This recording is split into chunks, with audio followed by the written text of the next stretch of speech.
గురువారం జిల్లా పోలీసు కార్యాలయంలోని వ్యాస్ ఆడిటోరియంలో జిల్లాలోని డీఎస్పీలు, సిఐలు, ఎస్ఐలతో అర్ధవార్షిక నేర సమీక్షా సమావేశం నిర్వహించి పోలీసు కర్నూలు రేంజ్ డీఐజీ మాట్లాడుతూ జిల్లాల విభజన తర్వాత కర్నూలు రేంజ్లో ప్రశాంతమైన వాతావరణం ఉందన్నారు. పాత కక్షలు లేకుండా అందరికీ కౌన్సిలింగ్ చేయాలన్నారు. ఎక్కడైనా అల్లర్లు జరగకుండా, ఓపెన్ డ్రింకింగ్ వంటివి లేకుండా డ్రోన్ కెమెరాలతో నిఘాతో విజిబుల్ పోలీసింగ్ కు ప్రాధాన్యత ఇవ్వాలన్నారు. పోలీసు అంటనే భద్రత అనే విధంగా పోలీసు స్టేషన్లు పని చేయాలన్నారు. పోలీసు స్టేషన్లలో బాధితులకు న్యాయం జరిగితే పోలీసు ఉన్నతాధికారులను బాధితులు ఆశ్రయించే అవకాశం ఉండదన్నారు. న్యాయం జరగకపోతేనే పోలీసు ఉన్నతాధికారులను బాధితులు ఆశ్రయిస్తారన్నారు.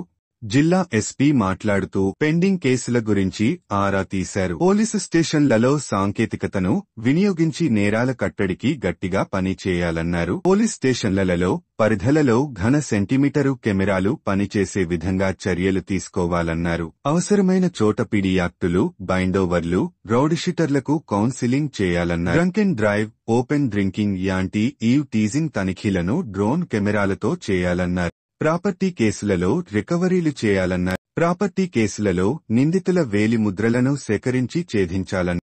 కోర్టులో ఉన్న పెండింగ్ కేసులను త్వరగా ట్రయల్కు వచ్చే విధంగా కృషి చేయాలన్నారు. పోక్సో కేసుల గురించి అడిగి తెలుసుకున్నారు. అనంతరం గత నెలలో వివిధ కేసులలో ప్రతిభ కనబర్చిన పోలీసు అధికారులు, పోలీసు సిబ్బందికి జిల్లా ఎస్పీ ప్రశంసాపత్రాలను అందజేశారు. ఈగల్ టీం ఆధ్వర్యంలో గంజాయికి, డ్రగ్స్ కి గుడ్ బై చెబుదాం, డ్రగ్స్ వద్దు బ్రో, మాదక ద్రవ్యాల వినియోగాన్ని కట్టడి చేయాలనే కరపత్రాలను కర్నూలు రేంజ్ డీఐజీ, జిల్లా ఎస్పీ చేతుల మీదుగా ఆవిష్కరణ చేశారు. జిల్లాలో గంజాయి వంటి మాదక ద్రవ్యాల వినియోగాన్ని అరికట్టేందుకు ప్రజలు అటువంటి సమాచారంను టోల్ ఫ్రీ నెంబర్ 1972కి సమాచారం అందించాలని తెలియజేశారు.